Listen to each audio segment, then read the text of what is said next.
से कहा मैंने तुमको दिया है। आमीन। खुदा आपको बरकत दे, अपनी बरकतों से मालामाल करे। हम एक दफा दुआ करेंगे। प्यारे खुदा, तेरा शुक्र करते हैं, तू तारीफ और तमजीद के लायक है। मैं तेरी मिन्नत करता हूँ कि जो कुछ तेरा कलाम तेरे लोगों तक पहुँचाया जाए वो बड़ा खूबसूरत हो, यीशु के नाम से आमीन।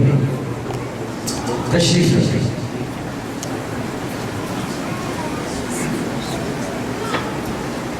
हमने आज जो पढ़ा है वो है यशवा की किताब, उसका पहला बाब और उसकी दूसरी तीसरी आयत।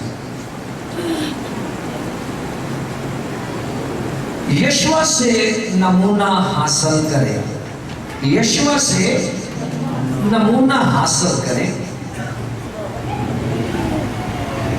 आपको जो मैसेज मिला है वो ये है कि खुदावंद ने फरमाया कि मेरा बंदा मूसा बन गया है, और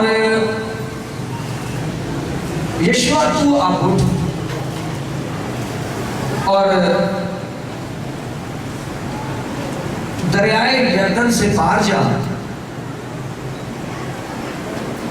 जिस मुल्क का वादा किया गया है वो मैंने तुम्हें दिया।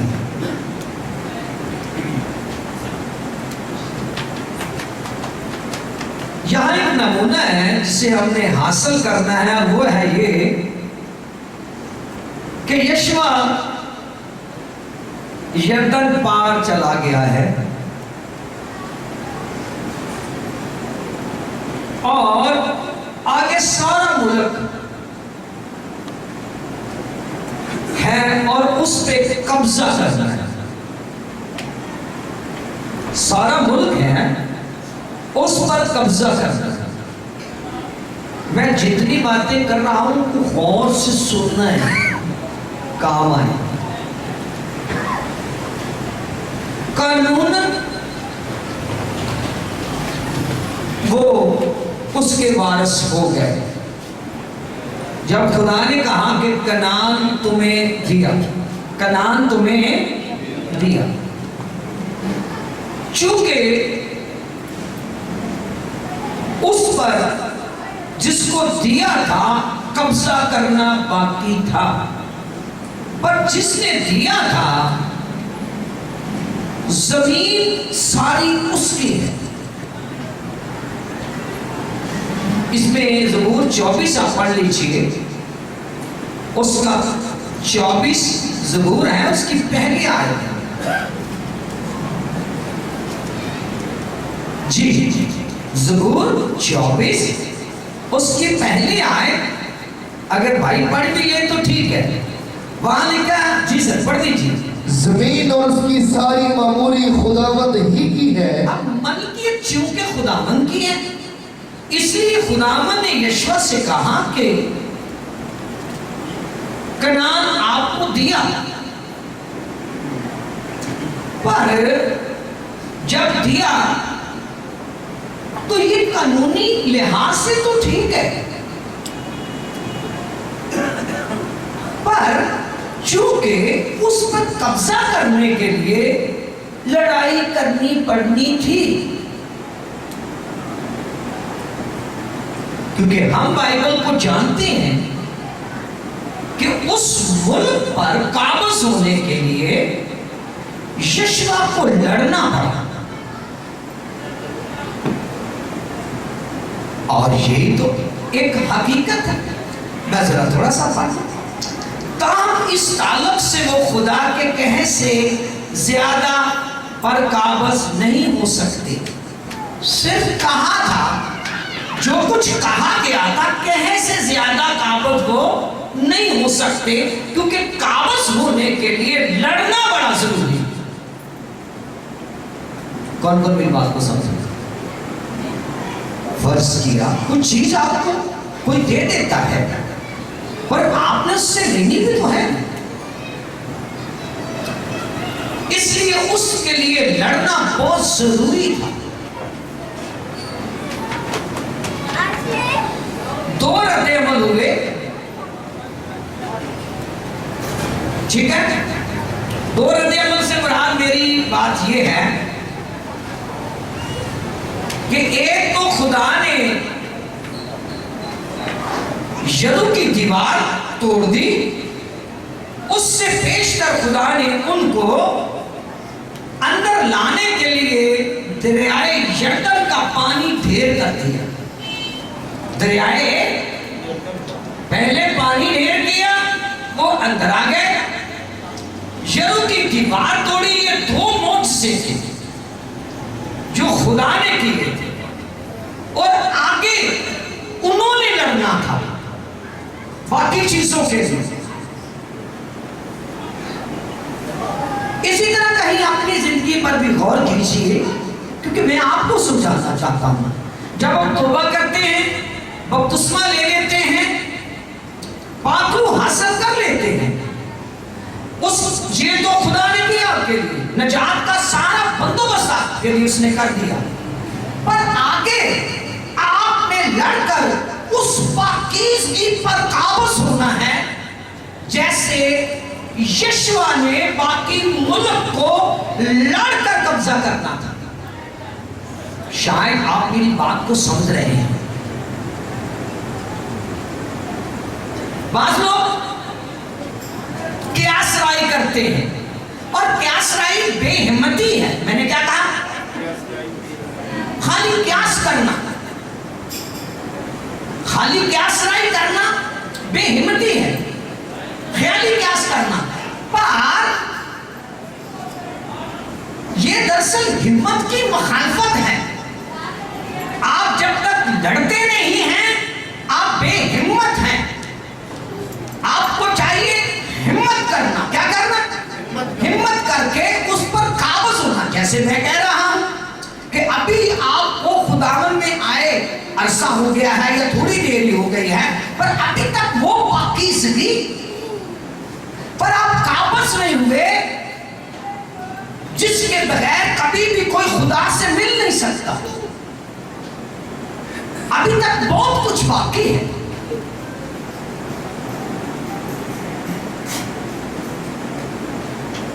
जो कुछ उनके पास था उससे ज्यादा नहीं हुआ। किनके पास? यशवा के पास जितना कुछ उनके पास था उतना ही था। मैंने क्या कहा? उतना ही था। आगे बढ़ने के लिए लड़ना जरूरी था। मैं बार बार कह रहा हूं, आगे बढ़ने के लिए लड़ना जरूरी था। जो कुछ उनके पास था उससे ज्यादा नहीं हुआ, क्योंकि वो उसी तरह खाली हाथ खड़े थे। यरदन के पार तो आ गए, यरू की दीवार तो गिर गई, आमीन, या यरू की तबाही तो हो गई, वो खुदा ने खुद की थी, पर उससे ज्यादा कुछ भी नहीं था, वो कुछ ही था। अब आगे बढ़ने के लिए लड़ना जरूरी था, और जब तक वो लड़ते ना, अगली जगह वो कब्जे में नहीं कर सकते थे। आप अपनी जिंदगी पर भी ध्यान दीजिए। मुमकिन है आपने जब से तौबा की हो, रोल कुछ पाया हो, और आप वहीं के वहीं हो, और आपने अभी तक रोजे दुआ में उस पाकीज़गी को अपने कब्जा में नहीं किया जो लड़कर हासिल करनी थी, जो दुआ और रोजे के साथ आती है, जो खुदा की वफादारी के साथ आती है, जो अगली सी कुव्वतों के साथ झगड़कर या जिस्मानी बुरी ख्वाहिश के खिलाफ लड़कर हासिल की जाती है।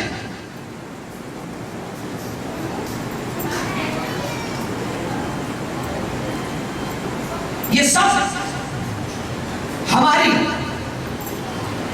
हमारी है। ठीक है, कानूनी लिहाज से वो बिल्कुल दुरुस्त हो सकते हैं। वो कह रहे थे कि जब खुदा ने दे दी जगह, तो कानूनी लिहाज से वो कह सकते थे कि ये हमारी है, लेकिन तजर्बा के लिहाज से वो गलत हो सकते, क्योंकि तजर्बा में अभी तक वो चीजें उनके पास नहीं थी। खुदा ने कहा दिया, ले लो, कब्जा करो, क्या करो। अब वो कानूनी लिहाज से तो दुरुस्त थे, पर तजर्बे के लिहाज से वो गलत थे, क्योंकि अभी तक उस पर काबूज नहीं हुए थे। कौन कौन इस बात को जानता है? मैं तफसील से बताऊं। मैं आपको बताना चाहता हूँ, यहूदी मिस्र से निकल कर आए, बहुत सारे लोग अभी बच्चे हैं, मैं उनको समझाना चाहता हूँ। मिस्र से निकल कर आए, खुदा ने बियाबान में से निकाल कर यरदन के किनारे खड़ा किया, यरदन के पार हो गए, आगे कनान की तबाही हो गई। जब कनान की तबाही हो गई तो उसके बाद यहोशू से खुदा ने कहा क्या शहरों पर कब्जा करने के लिए लड़ना शुरू कर दे। उसने अपनी अफवाज को, अपने सिपहसालार को, सबको तैयार किया और लड़ के वो काबू कर रहा था। इसी तरह आपकी भी जिंदगी मौजूद है। आप भी तौबा करके बपतिस्मा लेकर आगे आ गए हैं, ये बात सच है, पर आगे चलकर जो काम यीशु ने करना था वो कर दिया, शरीर पर उसने जान दे दी, आपके गुनाह माफ कर दिए। आपको बाकरू चाहिए था, आपको दे दिया। अब इससे ज्यादा आगे करने के लिए ये कुछ आपके पास है। अब इससे आगे बढ़ने के लिए आपको एक पाकीज़गी हासिल करनी है। जब तक आप उसे हासिल नहीं करते, आप कभी भी उस चीजों को, उन चीजों का मजा नहीं उठा सकते, उन बरकतों का मजा नहीं उठा सकते, जब तक आप लड़कर से कब्जे में ना करें। ये मेरे कहने का मतलब है, मुझे बार बार ये कहना पड़ रहा है इसलिए क्योंकि यहाँ कुछ लोग बिल्कुल सादा हैं, वो मेरी बात को शायद ना समझें, पर मैं समझा देना चाहता हूं, चाहे वक्त ज्यादा क्यों ना लगता है। यही बात कलीसिया पर भी लागू होती है। मैंने क्या कहा? यही बात कलीसिया पर भी लागू होती है। बाद मर्तबा कलीसिया ऐसी हो सकती है जो यरदन के किनारे, यरदन के किसी भी किनारे पर हो। हमें वादा की सरजमीन को देखते हुए ये कहना है ये सब हमारी है। कानूनी लिहाज से तो हम दुरुस्त हैं, मगर कानूनी लिहाज से तो हम दुरुस्त हैं, लेकिन तजर्बे के लिहाज से हम अलग हैं। अब जरा अपनी जिंदगियों पर गौर करें कि कौन कौन है जिसने वो पाकीज़गी हासिल की है। जरा अबरानियों के नाम बालूस रसूल का खत पढ़ लेंगे ताकि आपको मेरी बात समझ में आ जाए। अबरानियों के नाम बालूस रसूल का खत, उसका 10 बाब उसकी 14 है।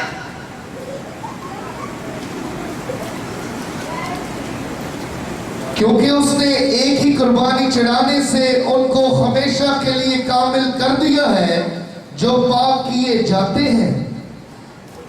आमीन। एक ही कुर्बानी के वसीला से क्या किया उसने? सबको कामिल कर दिया, कामिल कर दिया। एक ही कुर्बानी के वसीला से। जरा थोड़ा सा आगे ध्यान देंगे, इसके पीछे वाला मैं इल्म जरूर आपके सामने जरूर शेयर करूंगा। बहुत सारे लोग बड़े बड़े मगालते में हैं और लफ्ज क्या कहते हैं। मैंने लोगों को ये कहते सुना है, जब मैं नजात पा गया तो मुझे सब कुछ मिल गया। जी हाँ जी, ये दुरुस्त है। जब मैं नजात पा गया तो मुझे सब कुछ मिल गया। एक ही कुर्बानी के वसीला से उसने सबको कामिल कर दिया। एक ही कुर्बानी के वसीला से सबको कामिल कर दिया।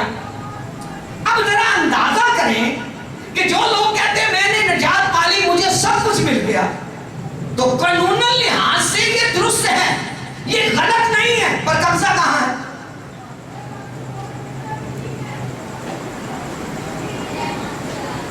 अगर कोई फर्ज करे तो मुझसे तो मुझे पादरी साहब जो कुछ खुदा ने आपको दिया है जरा मुझे दिखाओ तो सही।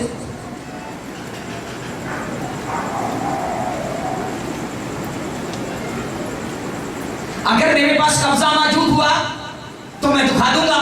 अगर मैंने लड़कर हासिल किया है तो, अगर मैं कब्जा नहीं मैंने किया तो मैं वो दस्तावेज को दिखा सकता हूं कि हाँ कानूनन लिहाज से मैं इसका वारिस हूं, मालूम हूं, पर अभी तक मेरा कब्जा नहीं है।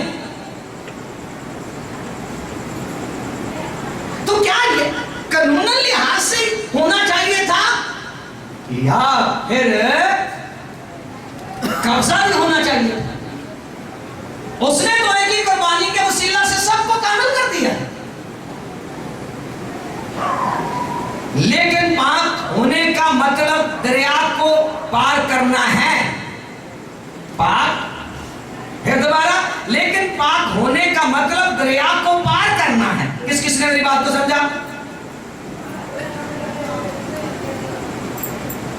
मैंने कितनी दफा पीछे भी कहा है कि दरिया पार हो गए, वो पाक हो गए, दरिया को पार करना है फिर दोबारा। लेकिन पाक होने का मतलब दरिया को पार करना है, हमें जमीन में मुनज़्ज़म तौर पर दाखिल होना और कब्जा करना अभी बाकी है। रेफरेंस उनका दिया गया है कि वो दरिया पार करके पाक समझो हो गए, पर कब्जा अभी तक भी बाकी है। और बहुत सारी जिंदगियां ऐसी हैं, वो ऐसे ही कह रहे हैं कि मैंने सब कुछ पा लिया, कानूनन लिहाज से मैं फिर कहूंगा वो सही है, पर कब्जा कहां है? इब्तदाई कलीसिया को जो कुछ खुदावन ने दिया वो दिया, बाद में उन्होंने ऐसा कब्जा किया कि वो हर एक को कब्जा दिखा रहे थे। मौजूदा दौर की कलीसिया की ये शक्ल शिबी नजर नहीं आ रही। उन्होंने अपने कब्जे को दिखा दिया,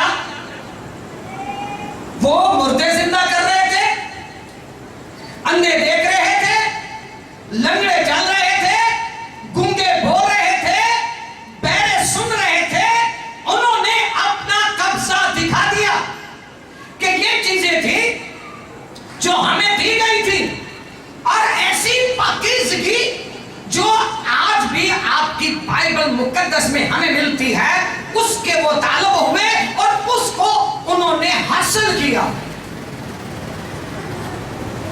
आज के दौर की कलीसिया चूंकि अमली तौर पर बहुत पीछे है, उनकी मानिद नहीं है, नामानिद होने के तौर पर अब वो उन चीजों को कब्जा करने में कासिर है। वो उस तरह उस पर काबज नहीं, क्योंकि उनकी जिंदगी का रोजा, उनकी दुआया जिंदगी, उनका खुदावंद में मसरूर रहना और पाकीज़ा रहना, खुदा के साथ वफादार रहना उनकी जिंदगियों में नजर नहीं आ रहा। दरअसल ये हो रहा है, अब उनके पास वो ठीक कह रहे हैं कि मुझे नजात मिल गई, मुझे सब कुछ मिल गया। हाँ जनाब, आपको सब कुछ मिल गया है, पर ये कानूनन लिहाज से है, तजर्बाती तौर पर ये गलत आवा है।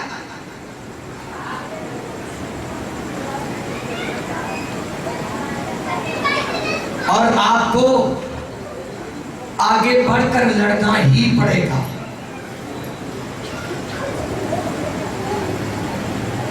जो कुछ है हासिल है, इससे लड़ना है।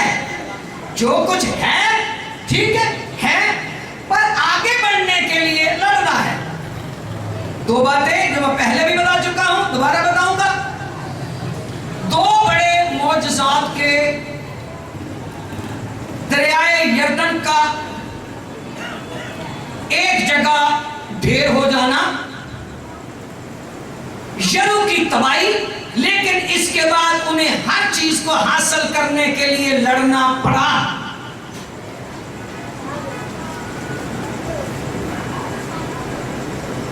क्या करना पड़ा? लड़ना पड़ा। ऊंची बोलिए, क्या करना पड़ा? लड़ना पड़ा। हर चीज के लिए लड़ना पड़ा। यही बात मसीह जिंदगी पर भी सच है।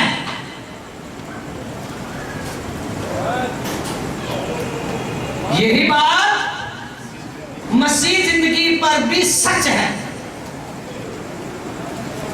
लोग अमल से ये नहीं बता सकते कि हमारा कब्जा है,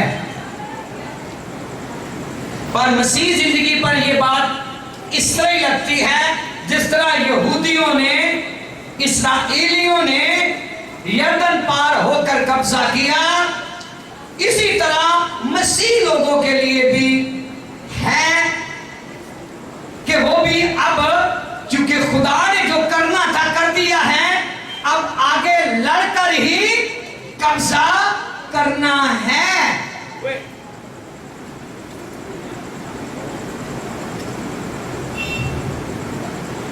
हो सकता है बहुत बड़ी लड़ाई में हो और मायूस हो,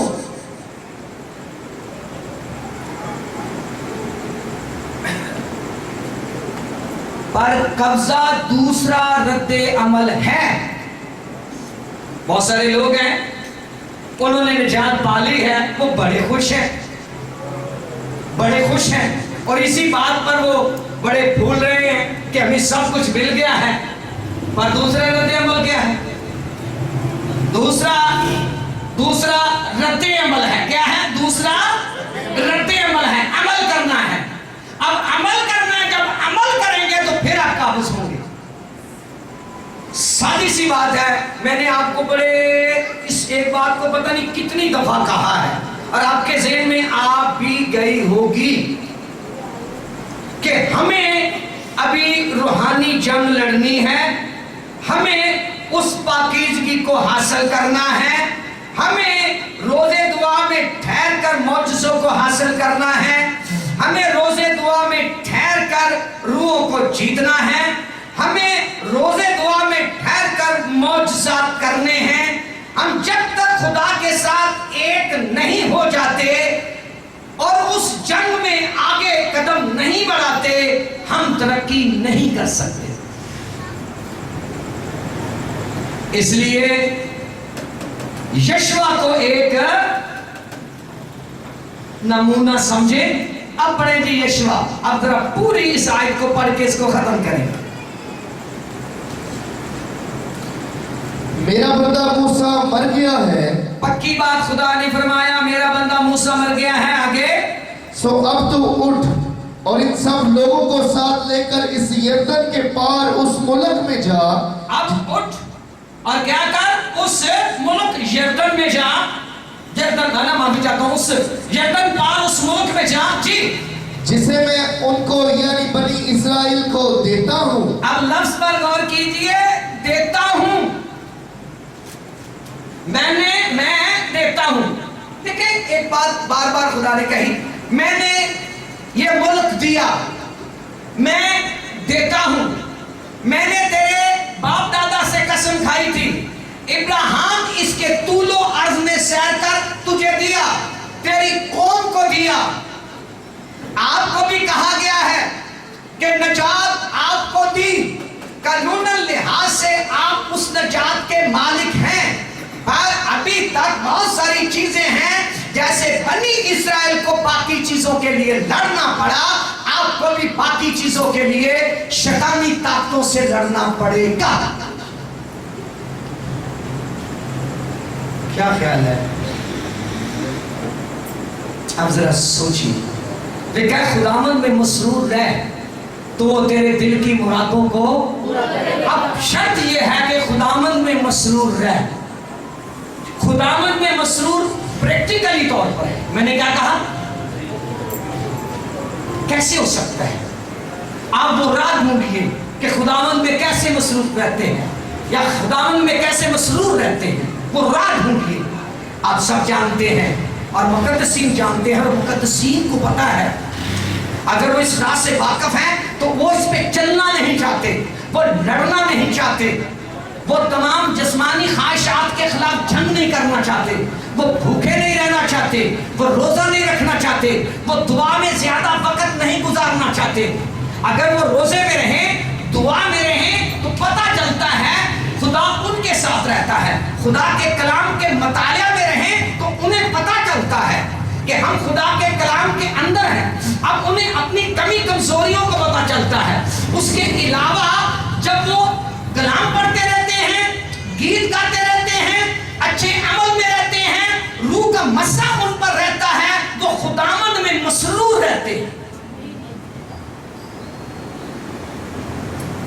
ये लड़ाई है, आपने को डंडा पकड़ कर नहीं जाना, आपने घंटों दुआ करनी है। और मैं आपको एक बात और साथ बताता चलूं, बाइबल में लिखा है ईमान सुनने से पैदा होता है, सुनना खुदा के कलाम से। जब ये कहा जाए सुनना खुदा के कलाम से, तो मुझे थोड़ा सा कुछ कहने की इजाजत दे दीजिए। दरअसल ये जो हमारे सामने बाइबल पड़ी है, ये नहीं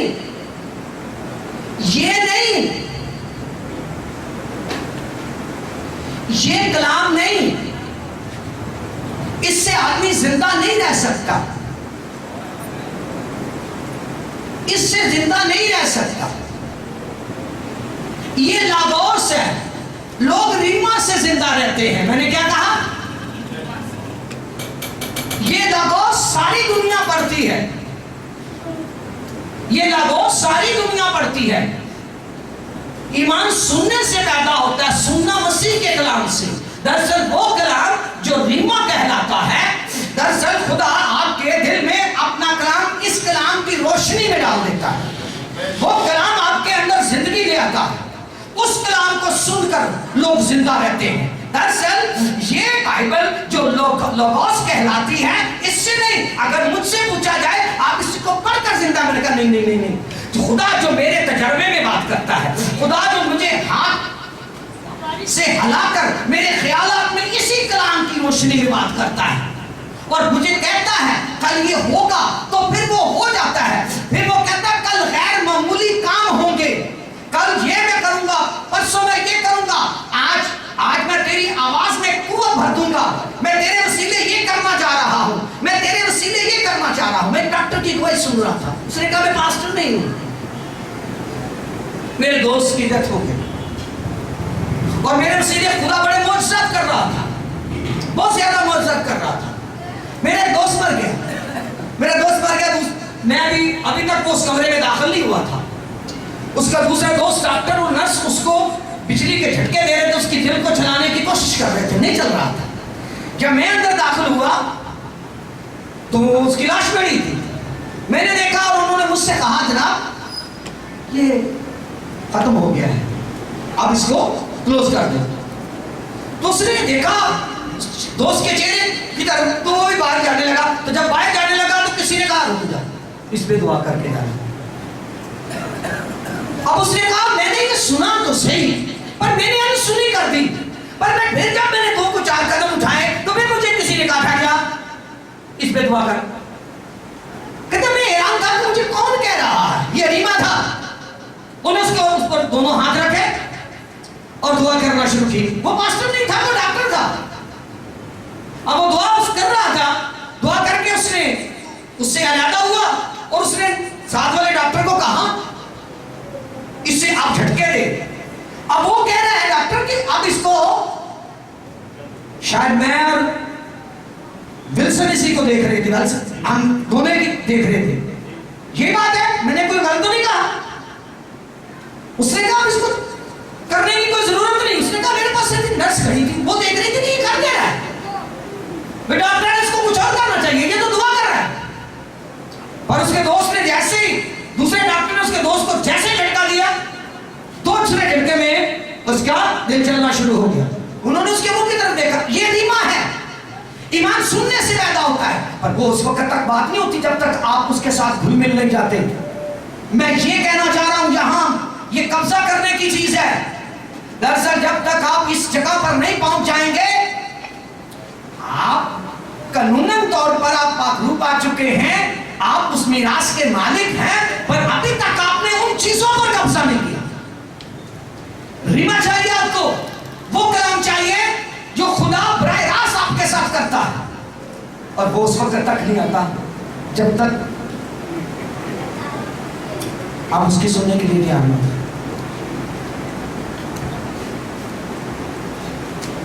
परसों रात मैं बड़ा बुज़दिल था। मैं ये मैसेज पढ़ रहा था। जैसे मैं इस मैसेज को पढ़ रहा था, अचानक मेरे दिल में दिलेरी आई। अचानक मेरे दिल में दिलेरी आई। मैंने कितने अरसे से रोजा नहीं था, और मैं दिलेर हो गया। मैंने ऐसा लगता जैसे मैंने उसकी आवाज सुनी। मैंने सुबह रोजा रख लिया। जैसे मैंने रोजा रखा, मेरे दिल में उसके सारे ख्याल थे, जुम्मश कर रहा था वो मेरे दिल पर, मेरे ख्यालों पर जुम्मश कर रहा था। मुझे मज़ा मिल रहा था, मुझे खुशी मिल रही थी, मुझे ताजगी मिल रही थी, मुझे जिंदगी मिल रही थी। मैं ताज़ा हो रहा था, मैं बरकत पा रहा था। मैं रूह की खुशी को महसूस कर सकता हूँ, मैं उसे महसूस कर सकता हूँ, मैं उसे अपने दिल पर या उसके मसले को अपने दिल पर देख सकता हूँ। क्या मैंने रोजा रख लिया। रोजा रख के मैंने दुआ करना शुरू की। दुआ मुझसे खत्म नहीं हो रही। मैंने कहा मैं तो दुआ में थक रहा था, पर आप क्यों नहीं थक रहा? रोल ने कहा मैं ये मेरा तूने कलाम सुना है, तू जिंदा रहेगा, तूने मेरा कलाम सुना है। इसके बाद क्या हुआ? दूसरा दिन चढ़ा, दूसरे दिन खुदा की हुजूरी मुझ पर रही, काफी रही, ठीक ठाक रही। अब दूसरा दिन था, दूसरे दिन भी मुझे खुदा ने फिर लेने दी, मैंने फिर वो रख लिया। वो जो एक नहीं रख रहा वो दो रख रहा है। खुदा ये क्या कर रहे हैं? फिर इस राइटर को पढ़ रहा था, इस राइटर ने कहा कि आप महसूस करें ना करें, खुदा आपको बाबरकत कर रहा है। आप देखें या ना देखें, खुदा आपको बरकत दे रहा है। और बातें मैंने खुदा के साथ करना शुरू कर दी, क्योंकि मुझे महसूस हो रहा था कि मैं खुदा के साथ एक हो रहा हूं, मैं उसकी सुन रहा हूं और मैं उसके साथ हूं और वो मेरे साथ है। अब मैं खुदावंद में मसरूर हूं। मैं जब उठा सुबह तो मेरे दिल गीत गा रहा था, सारा दिन भी मैं आज गीत गाता रहा। आज मेरे दिल में सिर्फ एक ही बात थी, खुदा के साथ बात करें। कल भी मेरे दिल में ये बात थी, खुदा के साथ बात करें, खुदा के साथ रहें। मुझे कोई फालतू चीजें अच्छी नहीं लग रही थी, फालतू गुफ्तगू भी अच्छी नहीं लग रही थी। बाइबल कहती है ईमान सुनने से पैदा होता है, सुनना सुनना खुदा के कलाम से। वो रीमा जो आपके दिल में ढालता है, वो मैसेज जो आपके दिल में आ जाता है, इस कलाम को पढ़ने से। मैं ये नहीं कहता कि ये कोई बेफायदा चीज है, नहीं नहीं नहीं नहीं, ये उसकी भी तस्दीक करता है, रीमा की भी तस्दीक लागोस करता है। हाँ, खुदा के कलाम में लिखा है, खुदा ऐसे ही करता है, ये उसकी तस्दीक कर देता है। पर जब दिल में बात करता है वो जिंदा कर देता है।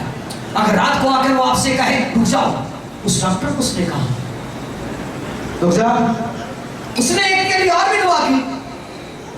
वो व्हील चेयर पर था, पहले तो वैसे बिस्तर पर बिल्कुल सीधा था। उसने कहा मैंने उस पर दुआ की, फिर मैंने दुआ की, फिर मैंने दुआ की। वो उठकर बैठ गया और इतना हुआ कि व्हील चेयर पर आ गया। व्हील चेयर के बाद वो पैदल।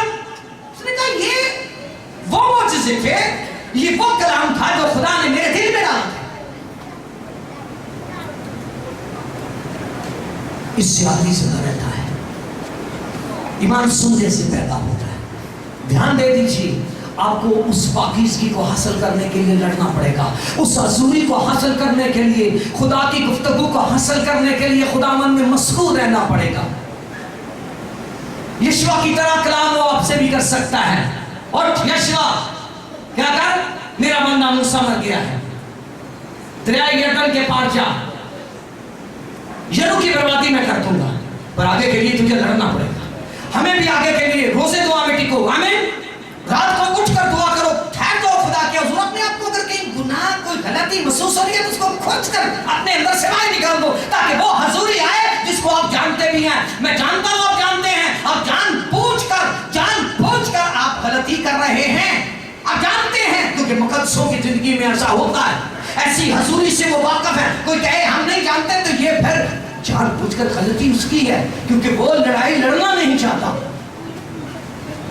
वो बरकत हासिल नहीं करना चाहता, वो सुस्त है, सुस्त घुटनों से खुदावंद को नफरत है। वो दुआ नहीं करना चाहता, दुआ में ठहर कर, रोजे में ठहर कर खुदा का इंतजार नहीं करना चाहता, वो उन चीजों पर काबज नहीं होना चाहता। पर जब तक ये करेंगे नहीं, लड़ाई नहीं लड़ेंगे, आप उन चीजों को नहीं ले सकेंगे। कौन कौन मेरी बात को समझ रहे हैं? अगर आप ऐसा करेंगे, रोजे में टिक जाएंगे, दुआ में टिक जाएंगे। अगर आपको अब कोई टाइम ना मुकर्रर करें, मैं नहीं कहता कि आप 1 घंटे के लिए खड़े हो, मैं कहने के लिए तैयार नहीं। आप खड़े हो जाए और खुदावंद से कहें, खुदावंद ने आपसे बात करने के लिए आया, अब मुझे टाइम आप दे दीजिए। आमीन। टाइम मुझे आप दे दीजिए। वो उसका मसला बढ़ता जाएगा, आप दुआ करते जाएंगे जी। वो आपको उठने नहीं देगा जी। मैं अपने आप को खाली करता हूँ तमाम चीजों से, तमाम सोचों से अपने आप को खाली करता हूँ। अब आप मुझसे बात करें, मैं आपको टाइम नहीं दे रहा। मैंने अगर 1 घंटा दिया तो फिर मुझे घंटा ही मिलेगा।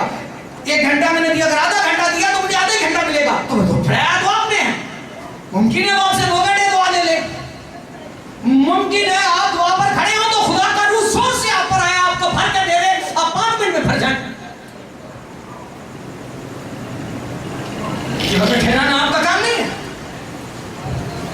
आप बिल्कुल अपने आप को खाली करके चले जाए।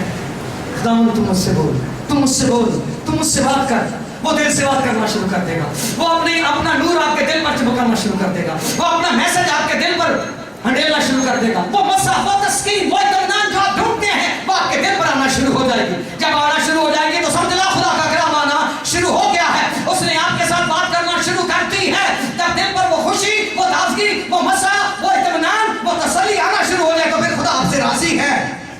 अब वो आप कब्जा करना चाहते हैं, आप इन चीजों को लेना चाहते हैं, आप खुदावंद में मसरूर रहना चाहते हैं, आपने वो कलाम सुन लिया जिससे आदमी जीता रहेगा।